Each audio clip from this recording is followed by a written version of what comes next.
Hi, I'm Ari Lewis, the host of Mastering the Attention Economy podcast presented by Brand Street.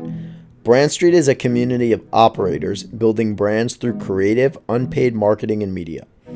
Each week, I interview founders, operators, and creators to learn how they are earning attention for their brand without paying for it.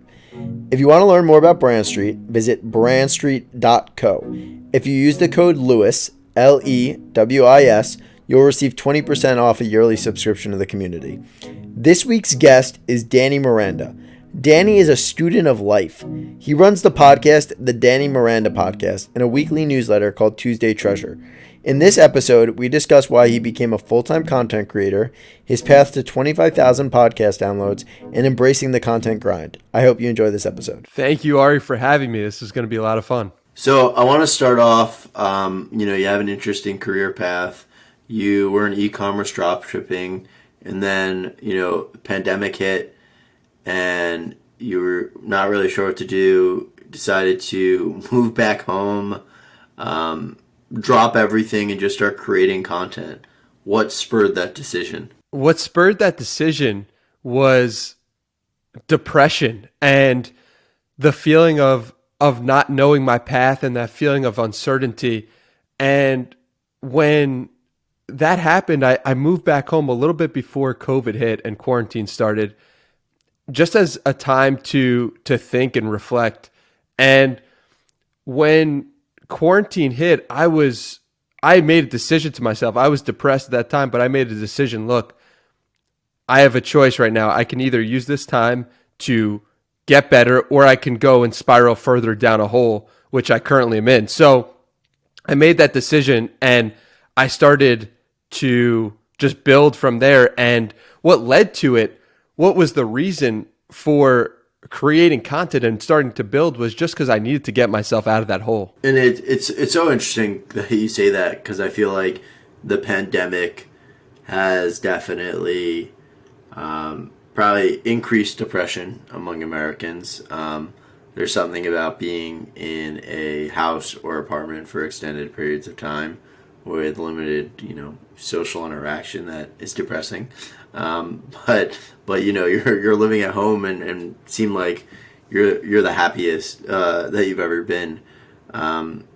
Why is content doing that to you? Just, I think so much when I talk to people on the show, we connect content and business in the sense that, like, it's a way for people to create great businesses, and we don't really talk about the mental health side of things. There's just such a passion for some people around creating content and fulfilling wants that other people have. Like, can you just talk more about that self-fulfillment you gain from creating content and writing and podcasting and whatnot? Yeah, I think when we become aware of what we're going through, and when we are honest with ourselves about the things that we are currently doing on a day-to-day basis, and we put that out there, it allows us to just express ourselves in a way that I never have before, and I've never been able to. Just that ability to be honest with myself and putting the same energy that I have in real life onto the keyboard, onto the screen, and into a podcast. It's really interesting because I have all this energy, I have all this love in my heart for people, and just being able to put it out there, it's a beautiful thing. And it's like when you have extra love in your heart and you can give it to someone else, that is the greatest thing. And that's just only the natural process. So that's really what I'm trying to do with all my content, is just give my cup is overflowing with love. My cup is overflowing with energy. Can I give that to someone else in this podcast, in a piece of writing, in my newsletter? Can I do that? If I can, then that is making me even more content and making me even more happy. So yeah, that's why it's kind of had that effect. Yeah, that's great to hear. I think it's awesome that you've found an outlet that not only is great for yourself but great for others. I think that's something that probably a lot more people wish they could figure out. But shifting to, sort of your content creation and your flywheel. Can we talk, I guess, you started really going full time on the content in March of now last year, March of 2020. What did like your content creation look like before that? Like your social media, did you have a podcast or did you start that after? Can you just talk a bit about, what you were doing on the content side before you went full time? Yeah. So if you want to get started on my content, it really started in 2009 is when I started putting out content on the internet. I had a blog for productivity that I wrote for 2 or 3 months. And then in 2010, I started a Knicks blog where I I documented and reported on the Knicks. And I dropped that in high school and college. And then back when I was graduating college, I then started writing about e-commerce and my e-commerce and dropshipping journey and what I was learning along the way. And eventually I didn't find fulfillment with that, but I started then the content that I'm creating today around how to become the greatest version of yourself, about energy and happiness and all this stuff that I'm talking about today. I started that in March of 2020, and that led to a newsletter, which led to a podcast, which I'm still creating to this day. And it is, that's my journey in content from age 13 to present day. Yeah, that's I have a very similar experience of starting to create content at a young age, and it's so funny because like it's interesting to see how our content's evolved. I don't even think I knew what MailChimp was, and I think it existed when I started doing email newsletters. I actually put like my email newsletter out via like Gmail, and then I BCC'd everyone on it. I don't know if you had like similar experiences like that, but it's definitely interesting to see how like our content process and thinking has evolved over the years.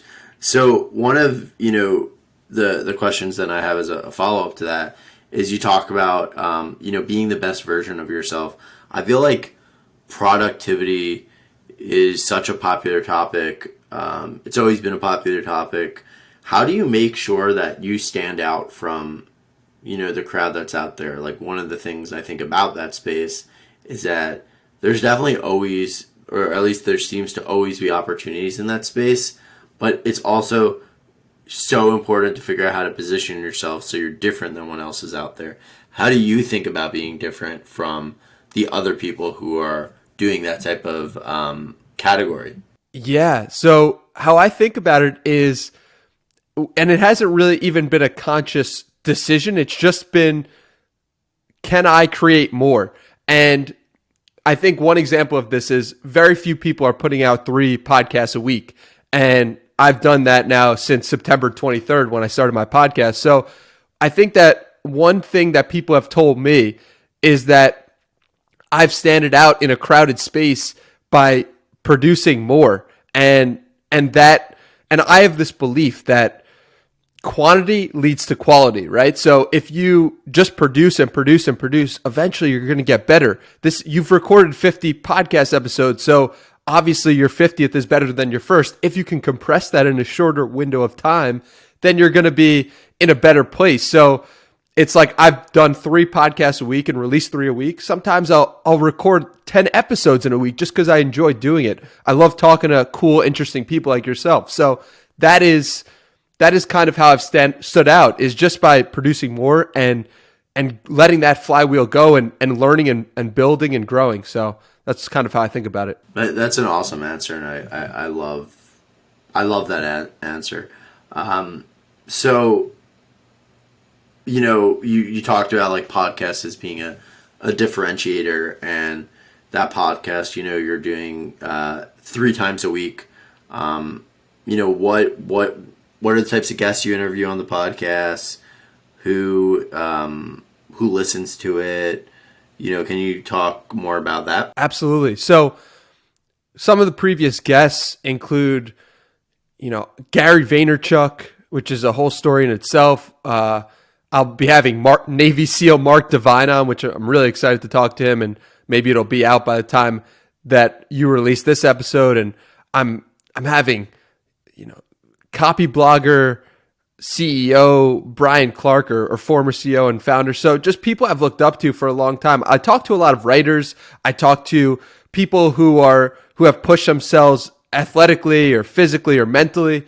And I base the whole podcast around myself. It's a selfish thing, but I assume that my interests will also lead people who are also interested in the same thing to be attracted to the podcast, because it's happening so often, because there's so many episodes. People can be like, oh, I'm not really into writing, so I'm going to ignore this episode, or I'm not really into sports, so I'm going to ignore it. So what I do is I just try to base the interest around myself, because I know that Danny Miranda will still exist as a name 10 years from now. I'll still be Danny Miranda, but my interests will change and develop over time. So I'm kind of taking a long-term approach here and thinking about, okay, I don't want to niche myself down into one thing, because I'm going to change as a person. I'm going to develop and grow and whatever. So that's kind of how I think about it. If I can create a podcast that's around my interest, then I will be able to keep doing it, and it will be something that I'm still passionate about 5-10 years down the line. So, on that note, one of the things that you said was you talked about the variety of different guests you have. I feel like a lot of podcasts, newsletters, whatever it is, there's like a common thread, right? Whether it's the guests or the theme. And it's interesting because, you're talking about productivity, but you're talking about all these different guests. There doesn't seem to be that clear common thread, and we talked about this before the podcast, of you don't have the one-liner. And one of the reasons why I was interested in interviewing you is I feel like a lot of the people that I interview, one of the common threads is they use content or media to drive their business. And you're doing something that we always talk about, but I see very few people actually really, really doing, which is create an audience before you even have a business.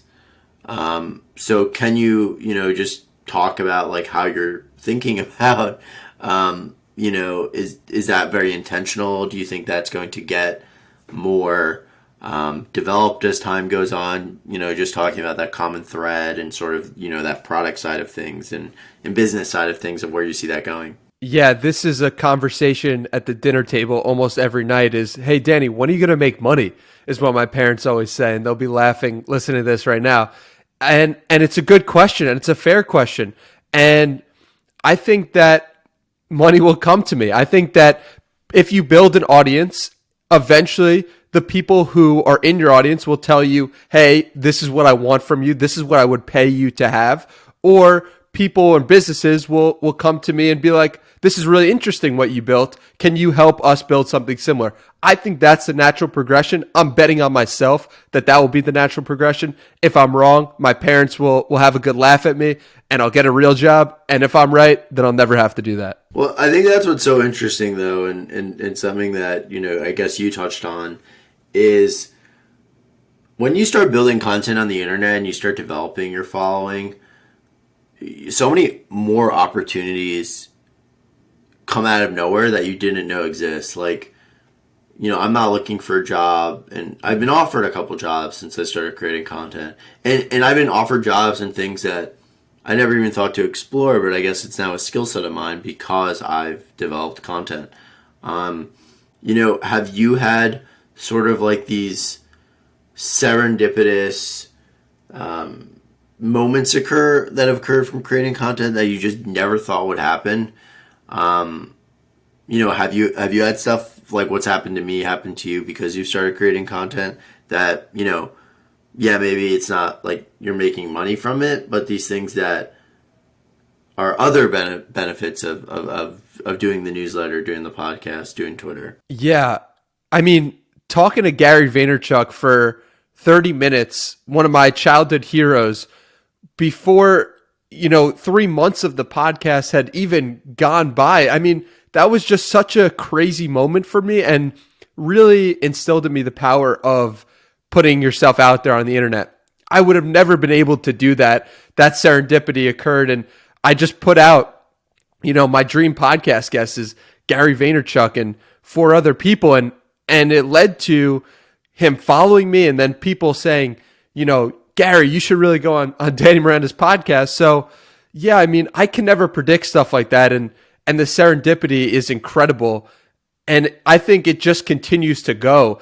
The sheer number of connections and random people who reach out to you who are cool and interesting, I'm really grateful for that. And it's one of the main reasons why I put out content, because you never know what's going to happen tomorrow. And that is exciting to me. Yeah. And that's so great of having like your dream guest on so quickly. I guess, having that dream guest on quickly, like how do you then plan for other guests? Because I feel like once you have Gary Vaynerchuk on, it's like, wow, nothing really beats that. I've hit like the pinnacle of like my podcast recordings. How did you think about continuing to have that motivation to do the podcast from that side of the token once you hit your dream guest? It's a really good question. And the thing is, I get the joy from the podcast out of having the conversation itself. If the joy came from getting a dream guest or getting someone who was huge onto the podcast, if that was my goal and that was my intention, well, then I've already won. I've already made it. So there was no point in creating podcasts in the future. But the thing is, for me, I enjoy having conversations with people like you. I enjoy having conversations in general. How the podcast started was because I put on Twitter, hey, does anyone want to talk on the phone? And 10 people responded, and I had amazing phone calls, like 20 different conversations. And people said to me so often, this has been such an incredible conversation. And I thought to myself, well, why isn't this recorded? Because someone else could have been dealing with that same issue and that could have helped someone else. So the podcast is really just a way for me to scale my love and my energy. And I'm doing that every day. And that's exciting to me, not having a dream guest. And what's really cool is like, I can then use that guest of Gary Vaynerchuk and say to people, hey, look, like my podcast is legit. Gary Vaynerchuk came on it. So I'm really grateful for Gary for that. And this is just the beginning. I look at Gary Vaynerchuk as coming on the podcast is literally just step one. Like I want to build this thing out huge. I want to create a huge podcast. I want it to be number one in the world. Like I already have that intention and it's just 3 months into it. So it'll be interesting to look back in 10 years to see if that promise was fulfilled. But I think the way you continue to think is there's always a next level. There's always and understanding that the joy comes from the process itself. Yeah, no, that's a good point. And I think you have to be so committed to the process. And it's like the people who succeed, they don't just like enjoy the game, they enjoy the practices. And in our case, the practices is all the things you're doing before you hit the publish button. And I think that so many people, when they start creating content on the internet, and I think most people think of like Instagram or like a TikTok or YouTube, they're like, oh, it must be so cool to have 1 million followers. But it's like, people get to like 1 million followers. It takes a really long time to get there. And most people aren't willing to put in the work. So it's great to hear how motivated you are to put in that work and get there. But shifting gears, we talked a bit about your podcast. How do you look at Twitter to driving traffic to all these things? Because you've gone from, not a lot of followers to now you have like over 14,000. Is Twitter your top of funnel to drive people to the podcast and to your newsletter and website? How do you think about the funnel of traffic? Yeah, I was actually thinking about this yesterday. Currently, Twitter's my number one and how people discover the podcast. What I'm currently trying to do in 2021 is start to record more video so that YouTube can also serve as that top of funnel. And I think about it like Twitter allows me to have a one-to-one connection with fans in a way that never could have happened with radio. You'd have to write in a letter in the mail if you really liked a radio show or a television show. And now you can actually communicate with the guest and communicate with the audience directly. And I think that is so powerful and underlooked. So Twitter, I'll always be on there to connect one-on-one with people who are enjoying the show. And again, I'm starting to look at YouTube as a way for people to just test out. Do they like this Danny Miranda guy? Is this something for them? So yeah, I think that's a good way to bring in new people to the podcast. YouTube is such a great channel. One of the things that I've always encouraged people to do, and that I do, except for today's episode, because those who are listening, I broke my laptop yesterday, and have to figure out the new camera setup. I like an easy way to do it for me, at least, is I record a podcast and I had a video version of it, and I just post that on YouTube, and that's gotten me like 3,000 views, which is so, like, it's not really me doing extra work, and it's gotten me all these extra views. So I think once you start actually putting in real work to that and start using some of the content you've already created and repurposing that for YouTube, you can really hit stride, because a lot of people don't realize this, but YouTube's like the second biggest search engine in the world after Google, right? People are searching on it all the time looking for content. So it's such a great way to be discovered. In terms of the other part of the equation that we haven't really talked about in depth is, like, what do you do for your articles and your newsletter writing? Does the podcast take priority over the newsletter and your writing? Is it all work in sync together? Can you just talk about sort of how you view all the different channels, I guess, as for lack of a better word, and the continuous use of this buzzword, the flywheel, which takes priority? Yeah, it's a great question. And I think a really important thing that I did was I didn't start doing all of them at once. And if you try to tweet 10 times a day, if you try to create a podcast and also create a newsletter and write articles, if you say on March 15th, I'm going to be doing all this, and you say on that date, you're not going to be able to do it. But when you can do it is when you take that and that approach of, like, okay, I'm going to master this, and then I'm going to get to the next thing after I've spent 3 months doing that or 6 months doing that. So kind of how I think about it right now is the podcast is something that people resonate with the most. And I get a message about the podcast literally every day from just a random stranger. And that is the craziest thing. So that is clearly having the most effect on people. So that is taking priority. And after that, it's like I have experience writing 33 newsletters now. So I can spend less time on that, but still deliver a good enough quality product that people are like, oh, this is interesting. So how I think about it right now is the podcast gets top priority, and after that it becomes newsletter and tweets. But if I can focus on doing good work on the podcast, then that will help everything else. So that's kind of how I'm thinking about it. But the importance of doing it one at a time and not getting overwhelmed and overwhelming yourself with a million things at once. If you are overwhelmed with just a newsletter alone, you're not going to be able to also produce a podcast on top of that. So yeah, that's how I think about it. Yeah, so many people, I feel like, when they start going out to create content, they're like, oh, I'm just going to do a bunch of different things. And it's so cliche, and you said it, but it's like, just do one thing really well, and then when you really are killing that, then expand and go from there. And it sounds like that's what you did, because, you not until recently really just switched yourself to 3 times a week in September with the podcast, and you weren't doing that before, and you're still at once a week for your newsletter. So it sounds like, and you do all this full time.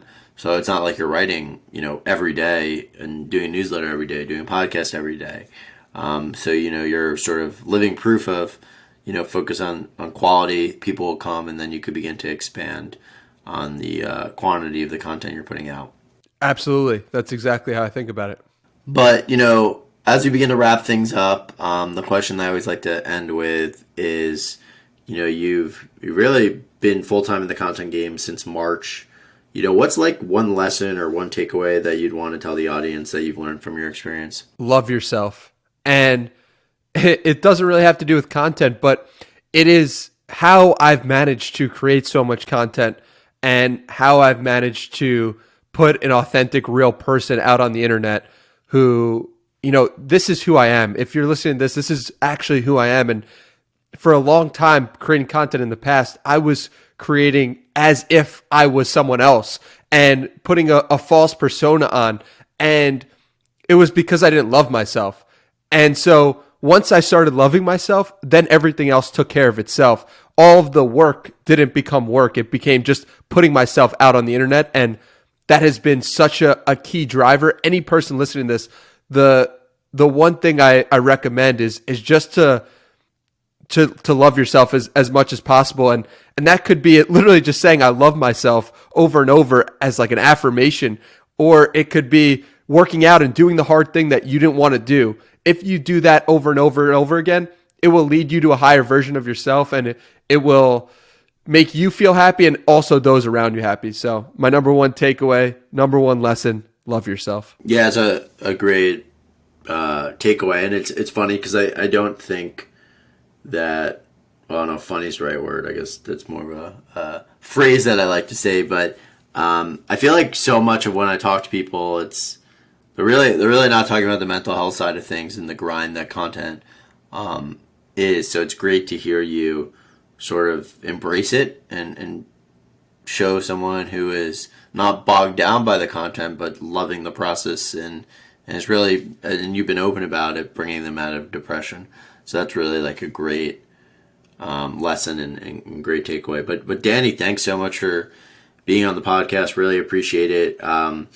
I'll include your social links in the show notes, but for those who are listening, where can they find you on social media? Where can they find your podcast? It's at Hey Danny Miranda on Twitter, and the podcast is the Danny Miranda Podcast. And thank you for having me, Ari. This has been a lot of fun. Yeah, Danny, thanks so much again. And until next time, everyone, have a good one. Thanks for listening. If you enjoyed today's episode, consider giving us 5 stars on iTunes. If you are listening to us on YouTube, consider hitting the like button and commenting on what you enjoyed. I'd really appreciate it.